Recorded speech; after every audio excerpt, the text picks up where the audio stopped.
was a very interesting story that just released earlier this week. There was a private meeting between the Papal Nuncio in the UK with the Bishops' Conference there, and it got leaked that they were going to be easing up under Pope Leo XIV, the traditionis custodes mandate from Pope Francis's pontificate.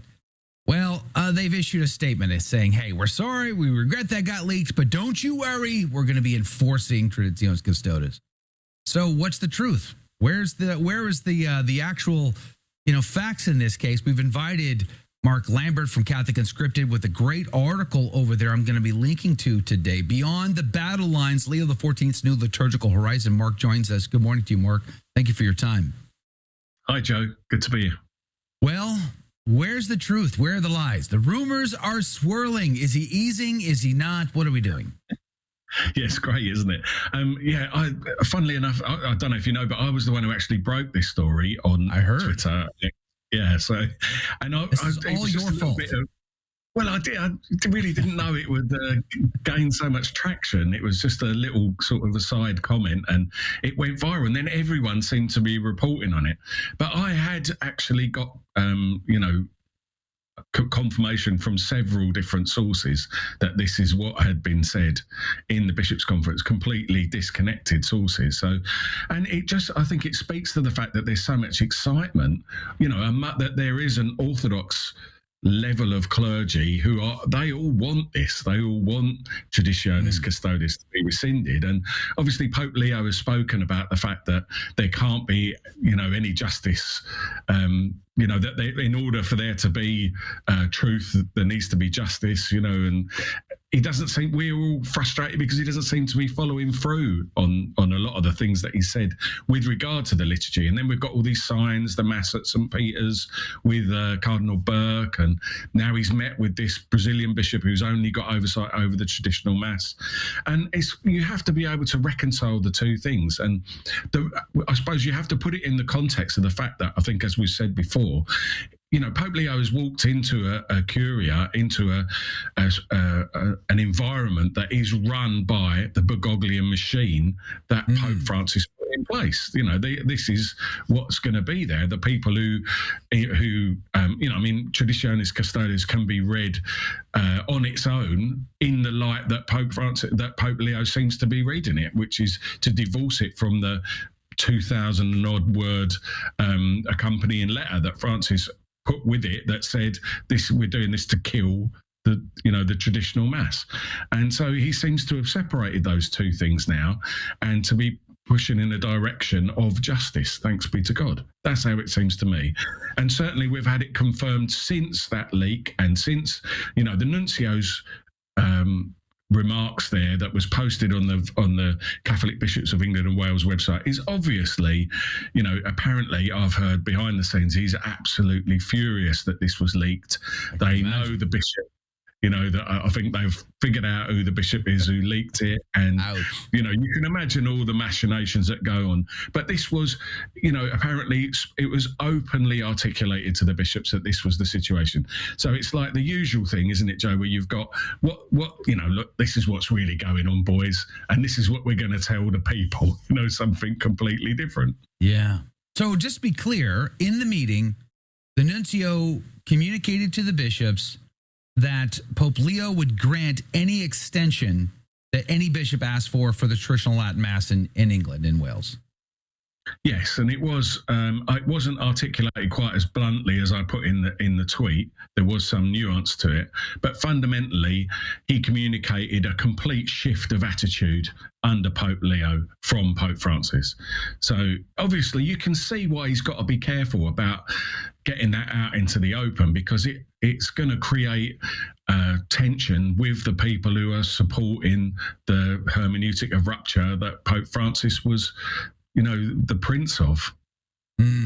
Okay, so, but I gotta say, there's going to be a lot of trans, maybe myself is included in this category, who are like, okay, well, this is good, Your Holiness, thank you, but traditionis custodes can't stay. It's got to go. I mean, is easing, and there's two things here. One, is easing enough in the long run?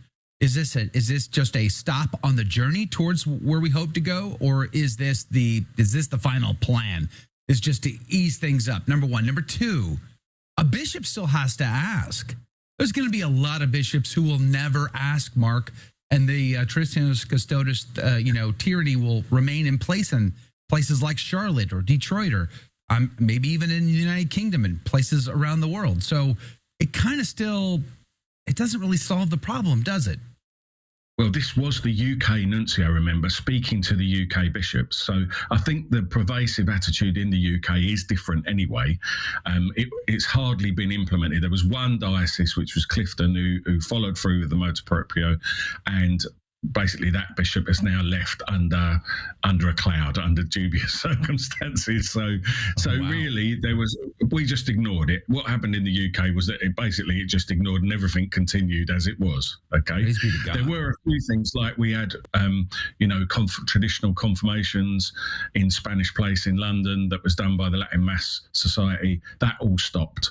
So the only way to get your child confirmed was to attend a traditional parish, and that was a shame, because that was people going to the sacrament, joining together as a community in London, and it was more and more popular every year. So that was, a real shame that was killed. But, what's going on with I'm giving you the microcosmic, if you like, the perspective, from the unilateral perspective from the UK. But more generally speaking, I think there are two things. One thing is that Leo has, without a doubt, signalled that this is the death of traditionis custodes. It cannot be any other way. Yes, he's kicking the can down the road. Okay, he's not making that decision now, and you can understand that there's a unitative sort of perception of that. That's what he's going to try and maintain unity by not saying, look, everything my predecessor did was a load of rubbish. But it cannot, as you've rightly said, traditionis custodes cannot survive if basically the traditional Latin Mass is continuing on as it did before it was issued. The only thing that works is for it to be a complete break, as Francis said in his accompanying document. So I think that, we're definitely seeing that. The second thing is that what's going on really in terms of his decision to move that over to the bishops is that it now becomes the bishops' problem. And they can't moan about it, because they did moan about Francis taking their responsibility away. And we all know that, magisterially, canonically, it's the bishop's right to decide what goes on liturgically in his own diocese.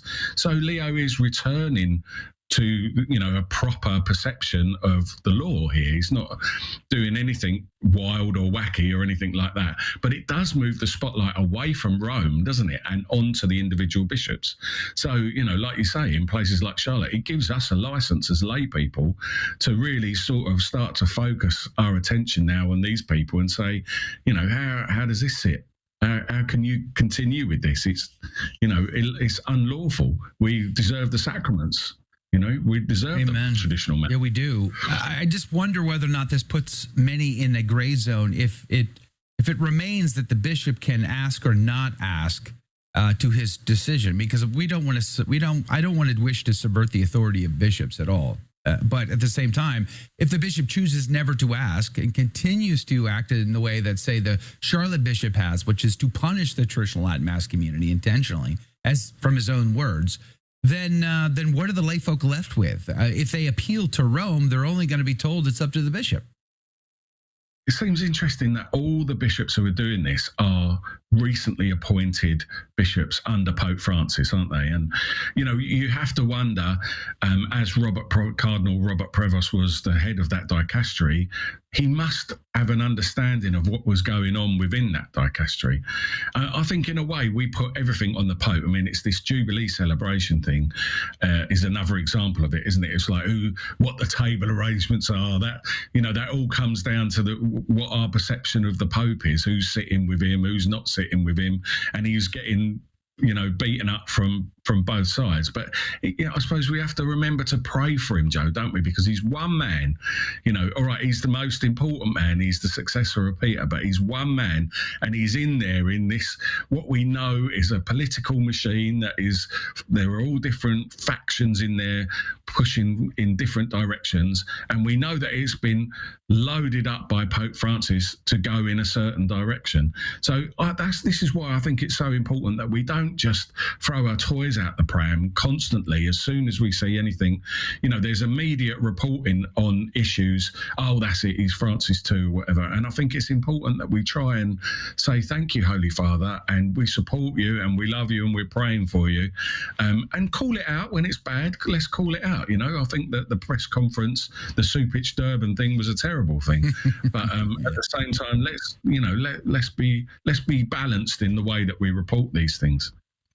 The Catholic Herald put out an article about the Pope meeting with the bishop from Latin America, Bishop Rafan. I don't know how to say his name correctly, but apparently he is the only bishop dedicated to the traditional Latin Mass in South America, apparently. And you, in your article, you mentioned this. You see this also as an indicator of something positive.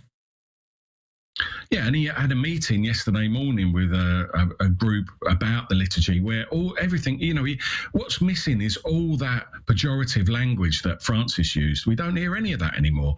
He's not referring to people who have attached to the traditional rite as backwardists or, none of that exists anymore. And we have to acknowledge that, Joe, don't we?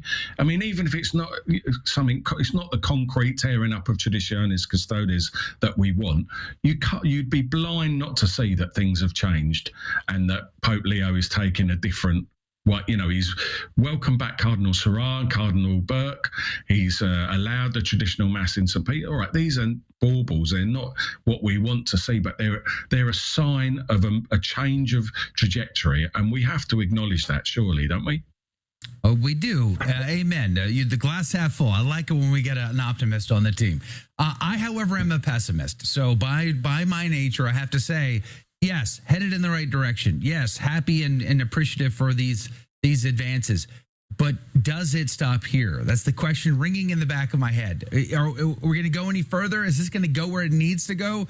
Because as we said earlier, I don't think traditionis custodes can stay. I think it ultimately has to go.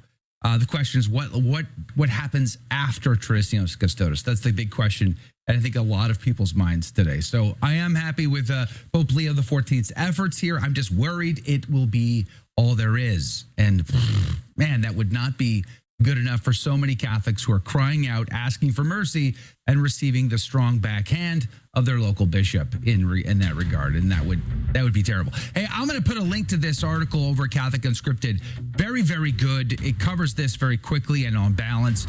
Beyond the Battle Lines, Leo XIV's New Liturgical Horizon by Mark Lambert from CatholicUnscripted.com. Mark, thank you for your time today. Appreciate your input, brother. Thanks, Joe. Did you like that video? It's okay. You can admit it. It's perfectly fine. Hey, we cover the big stories of our day, from inside the church to outside the church to all points in between, and we do it from a Catholic perspective. It's called A Catholic Take. It's a radio program Monday through Friday. We live stream it right here on this channel, by the way, so make sure to subscribe, like, and share. We would be very grateful to you. And don't forget, you're going to want to watch this video right here because you don't want to miss anything.